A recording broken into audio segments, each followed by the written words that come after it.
شروع اللہ پاک کے بابرکت نام سے جو بڑا مہربان نہایت رحم فرمانے والا ہے۔ السلام علیکم۔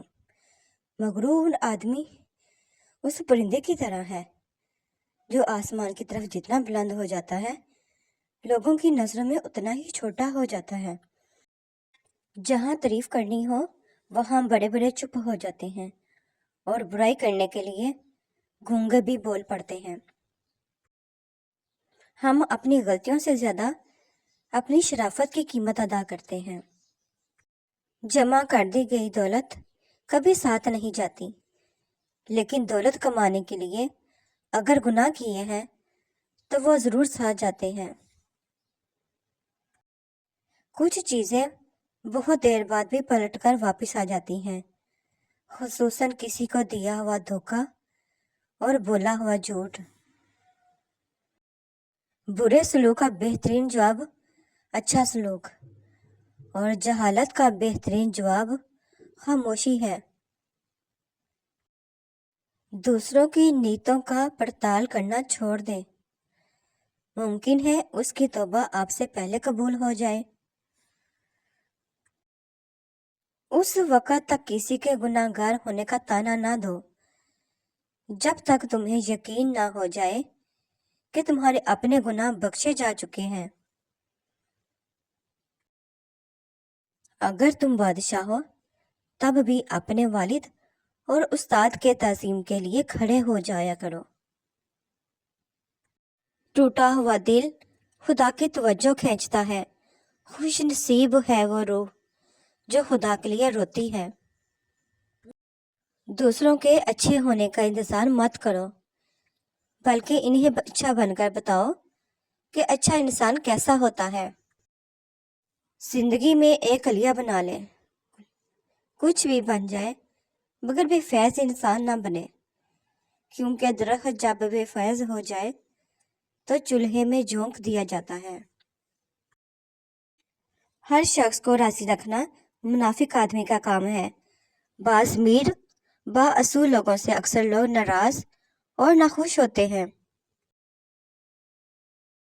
کوئی بھی غروب ہمیشہ کے لیے نہیں ہوتا اور کوئی بھی طلوع بھی ہمیشہ کے لیے نہیں ہوتا۔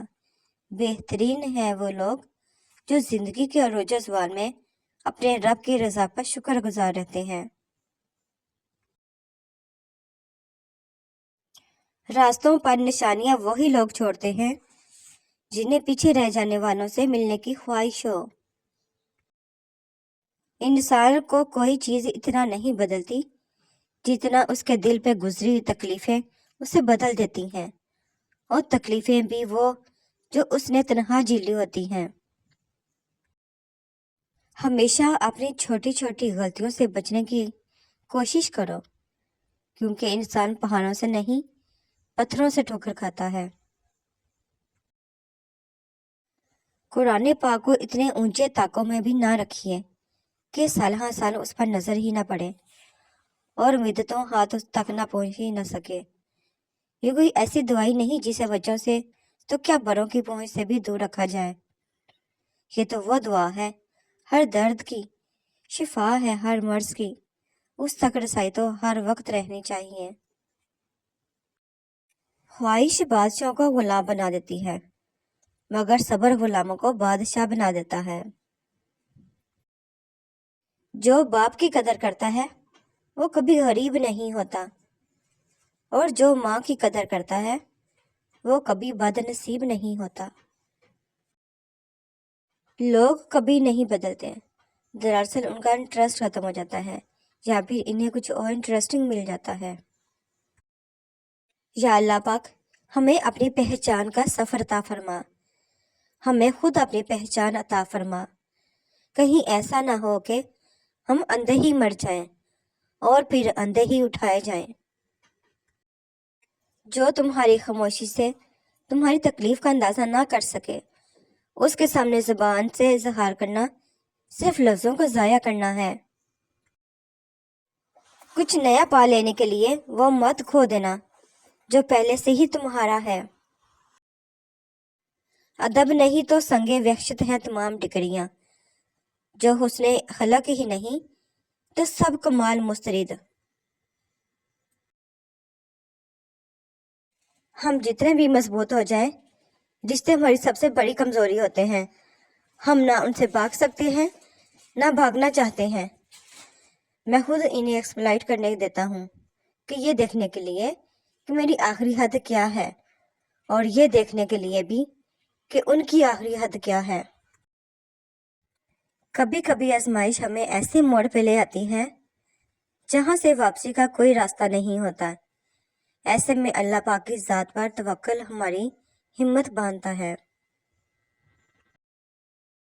کوئی شخص رات کی ظلمتوں میں گزرے بغیر طلوع سحر کا نظارہ نہیں کر سکتا۔ زندگی کے جس بھی مقام پر آپ ہیں، اسے تسلیم کر لیں، اور یہ بھی تسلیم کر لیں کہ یہاں آپ ہمیشہ نہیں رہیں گے۔ اے میرے پروردگار، اس دل کو اتنی استقامت ضرور دینا جو ضربیں پڑ رہی ہیں ان کو سہ سکوں۔ شکر اس مقام کو کہتے ہیں جہاں اللہ پاک کی رضا اور آپ کی خواہش ایک ہو جائے۔ شاید بعض دفعہ چیزیں ویسی نہیں ہوتی جیسی نظر آتی ہیں۔ یہ نظر کا قصور نہیں ہوتا، یہ وقت کا قصور ہوتا ہے جو ہر شے صحیح وقت پر ہی آشکار کرتا ہے۔ اے ہم سب کے پاک پروردگار، بے شک تو مظلوموں کی پکار سنتا ہے جو خود پر ہونے والے ظلم میں صرف تجھے پکارتے ہیں۔ اے میرے پاک پروردگار، فلسطین کے مسلمانوں کی مدد فرما جو اس پاک ماہ مبارک میں تیرے اور تیرے پیارے حبیب کے دن کی بقا کے لیے لڑ رہے ہیں۔ ان کے حال پر رحم فرما اور انہیں ظالموں کے ظلم سے بچا لے، آمین۔ انسان کی زندگی کے نشیب و فراز اسے زندہ رکھتے ہیں، اور زندگی پرسکون ہو جائے تو جامد ہونے لگتی ہے۔ یہ زندگی ایک تماشا ہے اور یہ دنیا تماشائی۔ انہیں خوش کرنے لگو گے تو تماشائی بن کر رہ جاؤ گے۔ جب انسان کسی کا غلام بن جائے، اسے اپنی مرضی سے سانس لینے کا حق بھی نہیں ہوتا۔ رسول پاک صلی اللہ علیہ وآلہ وسلم نے فرمایا، بے شک دین آسان ہے، جو کوئی دین پر سختی کرے گا تو دین اس پر غالب آ جائے گا۔ تم میانہ روی اختیار کرو، قریب رہو اور خوشخبری قبول کرو۔ نیز دن کے پہلے پہر، اس کے آخری پہر اور رات کے کچھ وقت کی عبادت کے ذریعے مدد طلب کرو۔ دین میں جبر نہیں، یہ جبر تو اس کو نظر آتا ہے جس کی آنکھوں پر رب کریم نے پردے ڈال رکھے ہیں۔ ہم انسان بہت ناشکرے ہیں، ہم ہمیشہ زیادہ کی امید کرتے ہیں جبکہ اللہ پاک ہمیں ہماری ضرورت جتنا نوازتا ہے۔ جیسے حضرت یعقوب علیہ السلام نے کیا تھا، میں اپنے دکھ اور ملال کی شکایت صرف اللہ پاک سے کرتا ہوں۔ ہر وہ انسان جو خود دھوکہ دے رہا ہے، وہ کبھی بھی نہیں چاہتا کہ میرے ساتھ بھی دھوکہ ہو۔ Thanks to watch my video, please subscribe my channel, like share and comment ضرور کیجیے۔ خوش رہیں اور خوشیاں بانٹتے رہیں۔ اللہ حافظ۔